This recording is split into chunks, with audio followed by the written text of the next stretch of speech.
Salut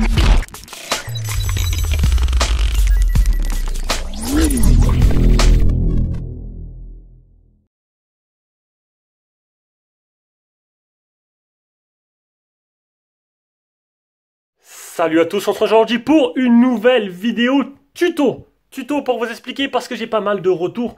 Alors vous le savez, on est en partenariat avec Trading Shenzhen. Trading Shenzhen, ils vendent essentiellement, alors 80% de leurs téléphones sont des versions chinoises, des modèles qui sortent en Chine. Donc l'avantage, vous le savez, donc le prix, ça c'est l'avantage. Les mises à jour sur les versions Chine qui sont un peu mieux suivies que sur les versions globales. Et je pense que c'est tout, l'avantage, le prix. Et oui, j'ai oublié de le dire aussi, pour les tiroirs SIM. Voilà, pour les SIM, les versions Chine sont en double SIM, alors que par certains modèles, comme les X2 de chez Find, X2, X2 Neo, les Mi 10 et tout, quelques téléphones qui arrivent en France, ils se trouvent bridés, ils se retrouvent en simple SIM. Voilà, donc avantage c'est d'avoir le double SIM sur les versions Chine, le prix qui est largement plus intéressant, pas sur tous les modèles, hein, pas sur lui par exemple, et les mises à jour qui sont plus fréquentes.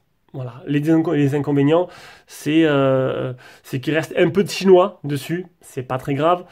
Et c'est aussi le chargeur qui n'est pas en chargeur français, mais bon, il y a un adaptateur qui est fourni avec par Trading Shenzhen. Mais c'est pas ça c'est pas le but du tuto, je sais pas pourquoi je parle là-dedans.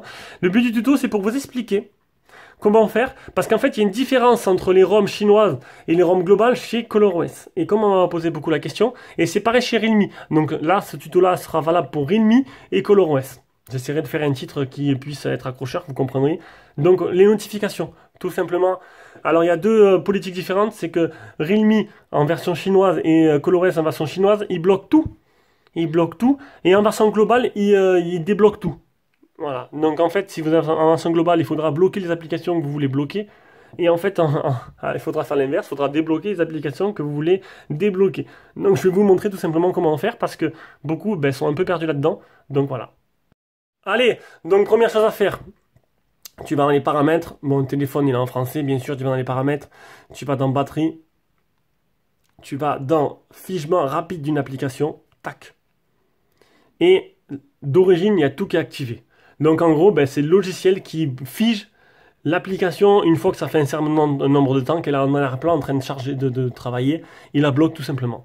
Donc d'origine, en chinois c'est activé et en global c'est désactivé. Tu désactives tout.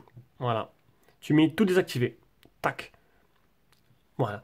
Tu désactives tout et déjà les applications seront plus figées quand elles tourneront en arrière-plan.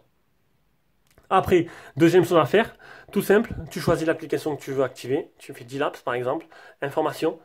Et là, tu as plusieurs choses à mettre. Donc, ta gestion d'économie d'énergie. Donc, où tu mets exécuteur en arrière-plan ou tu laisses automatique. En laissant automatique, tu vas recevoir les applications, les notifications. Le truc, déjà, la chose, la première à faire, c'était enlever le gel automatique. Et ça, c'était le principal pour recevoir les notifs. Donc là, tu peux mettre exécuter en arrière-plan. Tu peux rajouter gérer, autoriser les notifications. Donc, généralement, d'origine, c'est comme ça. C'est bloqué. Donc, il faut les activer. Et tu peux, si vraiment tu veux aller encore plus loin, faire le démarrage auto. En sachant que sur la ROM Chine, tu as droit à 5 démarrages auto d'applications tierces. Je vais vous le montrer. On va dans batterie. Non, c'est pas dans batterie. C'est dans le temps que je le trouve. Attention, le petit logiciel, il est où? Il est là. Gestionnaire de téléphone. Accepter. Non, c'est pas dans nettoyage. C'est dans autorisation. Assistant. C'est pas là. Démarrage assisté. C'est pas là, autorisation, je sais plus c'est où. Gestionnaire de démarrage, alors oui c'est là, voilà, démarrage auto. Voilà, si t'en mets un peu trop, t'en mets 1, 2, 3, 4, 5, voilà, hop, ça bloque. Et ça c'est que sur la ROM Chine. Alors oui, c'est vrai, c'est un peu chiant là-dessus.